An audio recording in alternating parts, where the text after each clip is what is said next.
Bonjour à tous, c'est Francisco. Dans cette vidéo, je vais vous montrer comment mettre une image cliquable qui va conduire à un autre site internet ou une autre page de capture ou autre chose, on va dire, ou un autre blog tout simplement. Donc vous mettez tout simplement une image que vous souhaitez cliquable. À ce niveau-là, on va aller choisir forcément l'image qui nous convient à notre ordinateur. Par exemple, je vais mettre ici avec le bouton inscription, par exemple, et je vais mettre un titre sur, voilà, et je vais marquer, alors, la méthode est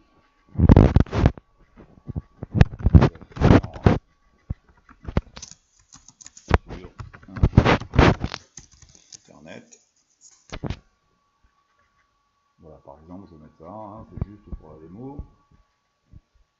Et j'ai un bouton ici, inscription gratuite. Alors les personnes par réflexe, qu'est-ce qu'elles vont faire? Elles vont cliquer forcément là-dessus.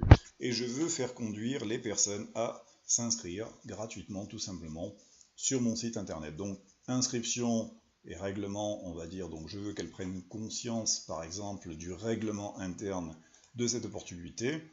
Et je vais conduire directement ces personnes-là à prendre connaissance de mon autre site. Donc je vais inclure tout simplement mon lien ici, je relâche et je publie. Alors quand je publie, bien sûr, je vais avoir un site avec mon image qui est cliquable. Tant que le site n'est pas publié, l'image ne peut pas être cliquable sur le site d'origine que vous êtes en train de modifier. Les images sont cliquables uniquement sur les sites qui sont finalisés. Voilà, donc la meilleure des affaires sur Internet, Traffic Monson, etc. Et hop, qu'est-ce que je fais? Je clique, hop, et ma page, on va dire, s'ouvre sur un autre lien avec le règlement interne de Traffic Monson, etc.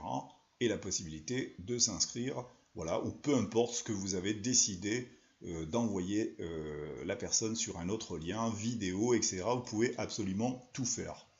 Voilà pour cette vidéo et la fameuse image cliquable.